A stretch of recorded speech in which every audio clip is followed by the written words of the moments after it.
All right, you're watching DD India News. Now, going back to our earlier stories, we are joined by our guest Ashok Sajjanar. He's a former senior diplomat, sir. I really appreciate your time joining us on the broadcast. Disturbing news out from the Middle East. What's your take on the current situation where Israel is bracing for a potential attack from Iran? Seems like it's not a matter of if, but when. Yeah, I think that is the million-dollar question, Siddharth, where and when. Because after the attack on the 1st of April, which Israel has not claimed, but it is stated that Israel is behind that attack on the Iranian consulate in Damascus, Syria. Iran has vowed to take revenge, to take action against Israel. It has said that our territory has been attacked, and we are also going to attack them in a similar measure. And in response, the Israeli Defense Minister Yoav Gallant has also said that if we are attacked from Iran, so we will also attack Iranian territory. So this has a potential of this whole conflagration, this whole conflict getting out of hand. It has been going on now for the last 6 months, and it has been the intention of all major responsible global powers that this conflict should end as quickly as possible, and in any case, it should not expand.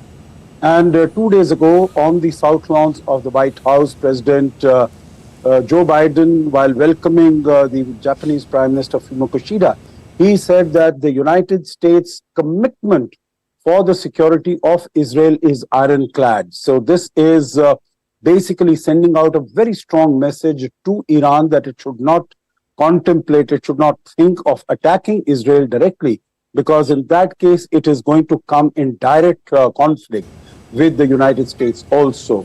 But, at the moment, what it appears is that over the last 6 months, when this Israel-Hamas conflict started, this is the moment when an expansion of the conflagration appears most likely. So it is what the world powers need to do is to clamp down, and that is what you said, that there are Anthony Blinken is in the region, and other global leaders are in the region to try and calm tempers. Siddharth. All right. Sir, the White House has affirmed the US ironclad commitment to Israel's security. Do you think the state will still dare to launch attack? And if so, what do you think, what form it could be? I mean, would it be direct or via one of its proxies?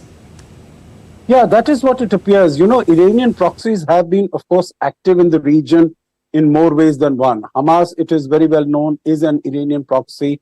So the attack on the 7th of October was either with or without the knowledge, but definitely with the connivance of Iran. Okay. After that, we have seen Hezbollah attacking from the northern parts of Israel. But Hezbollah has more than, it is reported, it has more than 100,000 missiles and rockets, and they have a range that could reach even to the south of Israel. Okay. So that is a much more powerful force as compared to Hamas. And we've seen that the Houthis have also been active, whether it is in terms of bombing the shipping in the Red Sea through missiles, Bab el-Mandeb Strait, or even Arabian Sea. So it is a moot point as to where the attack will come and when it will come. So as I mentioned earlier, I think it is quite unlikely, although Imam Khamenei, the leader, the religious leader of Iran, has said at least twice in this week that we are going to punish Israel. But still, it would appear somewhat unlikely that Iran would launch a direct attack against Israel, because it does not have the capacity or capability to withstand the combined force of Israel and the United States. So maybe it is going to be upping the ante further through its other proxies like Hezbollah, Houthis, and also it could happen, the attack could take place on some of the Israeli embassies in different parts of the world, and Israel has been taking action to ramp up its security in different regions, in different capitals. It has even closed down some of its embassies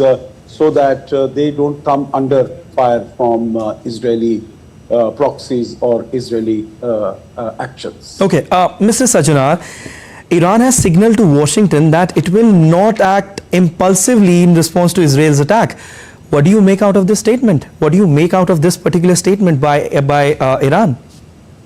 Yeah, you know what Iran is thereby communicating, you would recall, Siddharth, that the IRGC, the Pasdaran commander of Iran, was killed, General Soleimani, was killed in January of 2020 in Iraq, in Baghdad, by a missile strike from Israel. And it is said that the October 7th attack by Hamas was really a revenge by Iran against Israel for this attack which had killed Soleimani. So it took them 2-3 years, more than 3.5 years, to really avenge this particular killing of General Soleimani. So here also the warnings have come, but I think Iran is not going to take such a long time in going out and trying to avenge this attack on its consulate in Damascus. It might take some time because preparations would be required, and as I said, it is more likely that some of its proxies are going to be used in launching this attack rather than in going directly against Israel itself. Siddharth. Okay, sir, also, the United States has restricted travel for its employees in Israel amid fears of an attack by Iran. Do you think the attack is imminent?